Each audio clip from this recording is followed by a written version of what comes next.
dentro de casa e tão difícil de enfrentar. Aos poucos o computador vai roubando os jovens dos estudos, do lazer, dos amigos. Tem saída para quem é viciado em computador? Não sei, será que tem? Vamos saber, vamos mostrar agora o exemplo de dois jovens. Um já conseguiu, o outro ainda não.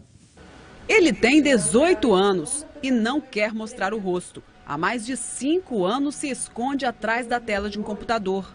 A mãe conta que aqui o filho encontrou um refúgio. Ele sofreu muito bullying na escola, né? Quando ele ia para a escola, ele era chamado de mongol, porque ele tem déficit de aprendizagem, né? Ele tem problema também na fala, né? Que ele fala errado, fala embolado. Dizia que ele era feio e porque ele tinha muita espinha, que ele botava ele lá embaixo das piores coisas possíveis, chamavam ele. Diante dos maus tratos dos colegas, ele abandonou a escola na 6ª série e se isolou.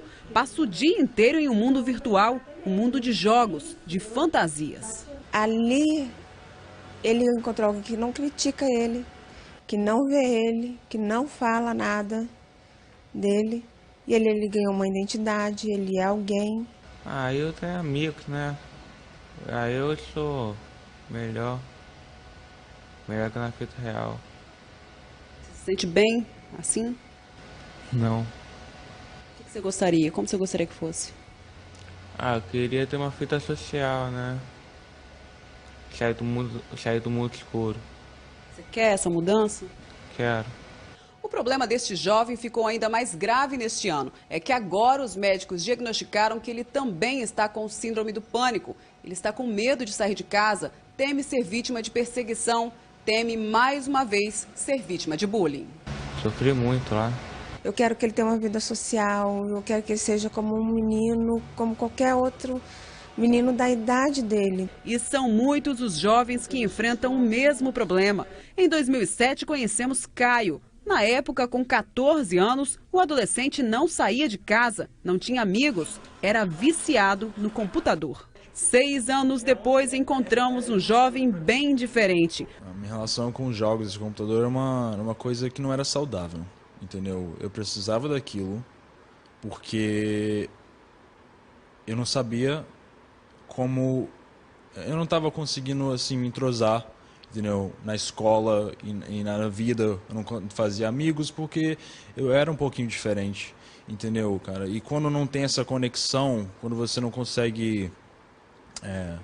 se identificar, entendeu, com o resto do mundo, que você tanto convive assim todo dia, você acaba se sentindo isolado, você sente que você não se encaixa. O computador deixou de ser uma necessidade, passou a ser uma opção. Eu uso o computador, entendeu, por lazer e por trabalho também, por conveniência. Se você pudesse optar entre um passeio, os amigos e o computador, qual seria a sua opção?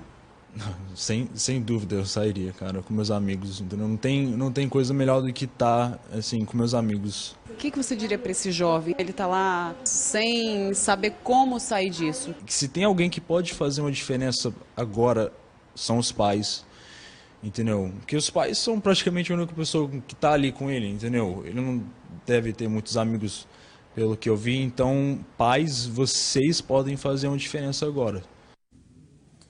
Olha aí, ó, legal, importante que disse o Caio, né? Os pais devem ser os primeiros a ajudar os filhos que estão dependentes do computador. Para falar mais sobre o vício da internet, nós vamos para Vale Encantado, em Vila Velha. Lá estão o repórter André Falcão, a dona de casa, a dona Marli, que é mãe do Lohan, que tem 11 anos, e uma psicóloga também participa dessa conversa. André Falcão, boa tarde para você. Boa tarde, Felipe Lemos. Boa tarde a todos que nos acompanham. Olha só, o Lohan adora ficar assim, ó, na frente do computador e jogando. Na tela que ele me mostrou mais cedo aqui, ele tinha uma opção de escolher entre mais de 200 jogos. Vou conversar um pouquinho com ele aqui, atrapalhar um pouquinho. Lohan, me explica uma coisa. Você joga muito, todos os dias, como é que é isso? Depois da aula, me explica melhor. Eu jogo depois da aula, quando eu chego, aí eu almoço, eu espero um pouquinho, se ela deixar eu venho e jogo. Você chega a que horas da escola? Às 11h30, às 12 horas, por aí. E para de jogar a que horas? Umas 9h30, por aí. Agora, você costuma sair, Lohan, conversar com amigos, se divertir, ou você fica só na frente do computador? Quando tem gente na rua, eu desligo e vou brincar. Obrigado, Luan. Olha só, a Marli ficou preocupada, por isso que nós viemos até aqui. Está preocupada, mãe? Me explica por que você está preocupada. Porque ele deixou de ir a muitos cantos com a gente.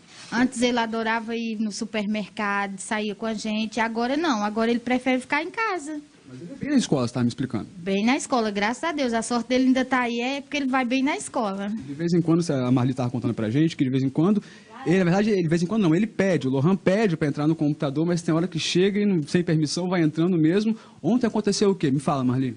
Ontem ele, foi antes de ontem mesmo, que ele chegou e entrou, sem me pedir. Eu reclamei. Por isso, ontem ele não pisou, não sentou aqui de jeito nenhum, que eu não deixei. Devido, ele já está com 2 vezes que ele vem, senta sem me pedir. E o costume dele é me pedir. Posso ir, mãe? Aí eu digo, sim, pode. Chegou até uma situação da Marli até ter que desligar na tomada o computador. E por isso agora eu converso aqui com a Aline Hessel, isso, que é psicóloga. Aline, boa tarde, obrigado pela entrevista. Me explica melhor. Ele falou que chega por volta de meio-dia e termina de jogar às 9 horas da noite. É preocupante isso? Sim, é preocupante. Os estudos eles mostram que a partir do momento que o jovem ou o adolescente permanece na internet por 5 horas ou mais, isso pode ser um perfil de uma pessoa que está desenvolvendo a dependência pela internet. Além desse tempo, quais são os primeiros sinais? Existem 4 indícios que são determinantes para definir se há ou não uma dependência. Um indício, o primeiro, é o tempo em que se está na internet. Esse tempo, se ele é excessivo, se o jovem acaba por deixar de fazer coisas que seriam básicas à necessidade, como tomar banho, se alimentar, ir ao banheiro. Um segundo indício dessa dependência seria a abstinência. Quando o jovem fica em locais onde não tem acesso a essa internet, ele fica irritado, nervoso, deprimido. Pode ser preocupante. Um terceiro fator é a tolerância. Quando o jovem ele começa a exigir cada vez mais tempo diante da internet e também computadores mais modernos, com softwares mais desenvolvidos, sempre buscando uma necessidade a mais. E, por último, claro, quando começa a ocorrer uma interferência negativa na vida desse jovem, seja prejuízo na vida familiar, na vida profissional, dentro da escola, no desempenho escolar, e também comportamentos de mentir que ficam na internet, brigas com os pais quando esses impedem ele de entrar na internet. Aline, e o que fazer nesses casos? Bem, é importante que os pais tenham consciência que deve ser feito a prevenção e, uma vez instalado o comportamento, se tomar providências. Então, como a Marli fez de proibir ou punir o filho dela por ter acessado a internet sem a permissão dela, ela está corretíssima. É importante que os pais coloquem limites, mas também é importante que os pais criem ambientes em que permita ao jovem também buscar outras alternativas. Convidar o jovem para ir ao supermercado não é um dos melhores programas. Então, de repente, procurar buscar passeios, um lazer fora de casa em que o jovem vai se interessar também, e não só a mãe. E aí, mãe, valeu as dicas? Valeu sim. Agora eu vou me esforçar ao máximo, levar ele sem ser para o supermercado, com certeza. Tá vendo? Por aqui todo mundo aprendeu. Felipe Lemos é com você aí no estúdio. Obrigado, Falcão. Obrigado, Aline, psicóloga. Boa sorte, hein, dona Marli? Tem que cuidar do filhão, hein? Não pode descuidar, não. Ó, vale reforçar, gente, os pais devem ficar atentos aos primeiros sinais de que algo está errado. E que sinais são esses? Isolamento social, não ter amigos, deixar de fazer atividades que ele fazia aí no dia a dia e também o baixo desempenho escolar. E aí o que fazer? Conversar sempre, estipular horários de uso do computador e, se for preciso, tomar atitudes a princípio antipáticas, mas salvadoras, como, por exemplo, tirar o computador de circulação, desligar ele da tomada mesmo.